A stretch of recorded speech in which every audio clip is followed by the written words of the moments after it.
जय माता दी।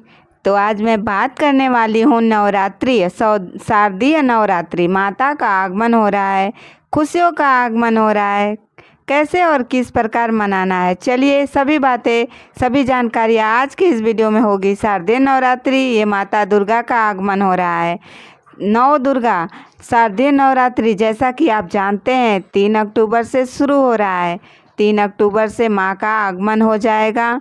जो लोग इस बार 9 दिनों का व्रत रखना चाहते हैं, ये बहुत सुनहरा मौका है। जो लोग करना चाहते हैं कर लीजिए।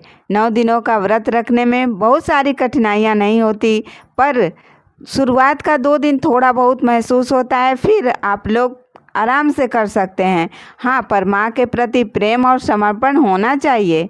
तो 3 अक्टूबर से माँ आ रही हैं। सबसे पहला बात, नवरात्रि के पहले पितृपक्ष होता है।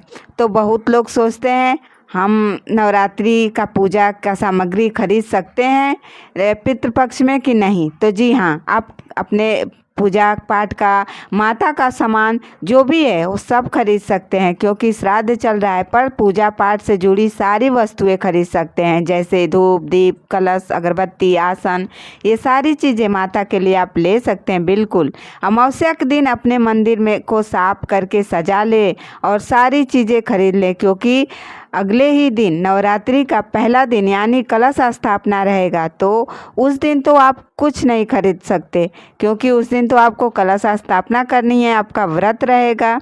3 अक्टूबर को नवरात्रि शुरू हो रही है, 12 अक्टूबर को समापन है। 12 अक्टूबर को समापन होगा। 10 तारीख को अष्टमी होगी, 11 तारीख को नवमी तिथि होगी, 12 तारीख को दशमी है, जो कि दशहरा कहते हैं, जो कि नवरात्रि का समापन है। तो इस तरह से आपको अपना व्रत करना है। अगर 9 दिनों का व्रत करना चाहते हैं तो ज़रूर करें। माँ के आगमन से सारे दुख तकलीफ समाप्त होते हैं।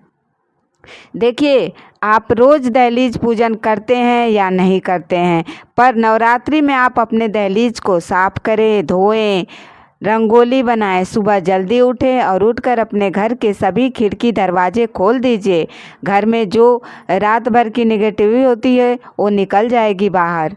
उसके बाद आप अपने घर में झाड़ू लगाएं, पोछा लगाएं, घर में गंगा जल का छिड़काव करें, अपने मेन डोर पे साफ करके रंगोली बनाएं दोनों तरफ। कुछ भी बनाइए, स्वास्तिक भी बना सकते हैं, धूप बत्ती जलाइए। उसके बाद आप सूर्य देव, तुलसी माता और भोलेनाथ की पूजा करें। उसके बाद घर के मंदिर में आ जाएं। आप कोशिश करें माता रानी के लिए अलग से चौकी लगाने का। फिर उस चौकी पे लाल कपड़ा बिछाएं, माँ का फ़ोटो हो या मूर्ति हो उस पे स्थापित करें। फिर माँ का कलश रखें, ज्वारे उगाएं, पूरी तैयारी करें। 9 दिन में हमें बहुत श्रृंगार तो नहीं करना चाहिए, पर माँ की पूजा के लिए लाल और पीली हरी साड़ियाँ जो हैं धुली हुई होनी चाहिए, साफ़ सुथरा होनी चाहिए, वही पहनकर आपको रोज़ की पूजा करनी है।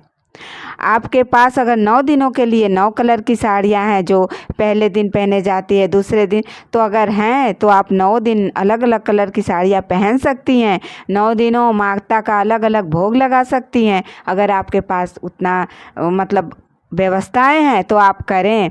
अगर जितना कहते हैं ना कि जितना चादर है उतना ही पैर पसारे, तो अगर आपके पास व्यवस्था नहीं है, माता का आप आगमन करना चाहती हैं, पूजा पाठ अच्छे से करना चाहती हैं, तो आप सिंपल तरीके से भी आप पूजा पाठ, आप चाहें तो बतासे, मिश्री, लच्छीदाना, जो भी आपके अगर फल फ्रूट हैं तो आप वही भोग लगा के आप पूजा कर सकती हैं डेली का डेली। अगर आपका 9 दिनों का व्यवस्था है कि 9 प्रकार का भोग लगाने का, 9 कलर की साड़ियाँ पहनने की, तो आप वो भी कर सकते हैं। जैसी भक्ति, जितनी शक्ति उतनी भक्ति कहते हैं ना। और पाठ करें, दुर्गा सप्तशती का पाठ करें। आप दुर्गा सप्तशती का पाठ कैसे किया जाता है, आप चाहें तो उसमें 13 अध्याय होती हैं। 13 अध्याय आप चाहें तो 9 दिन में समाप्त करें, नहीं तो पूरी 13 अध्याय एक दिन में समाप्त करें, तो 9 बार उस पाठ को कर सकते हैं। अगर नहीं तो आप एक ही मतलब 13 अध्याय 9 दिनों में ही समाप्त करें, ऐसे पाठ करें। लेकिन पाठ करनी चाहिए। अखंड दीप जलाएं। अगर अखंड दीप आपका जलाने का व्यवस्था नहीं है तो आप सुबह शाम भी जब पूजा करने जाएं तो धूप दीप जला के आप पूजा कर सकती हैं। लेकिन अखंड दीप अगर आप कलश स्थापित करती हैं तो अखंड दीप जलाना जरूरी होता है। तो अखंड दीप जलाने का मतलब होता है कि आप अखंड दीप का ध्यान रखें।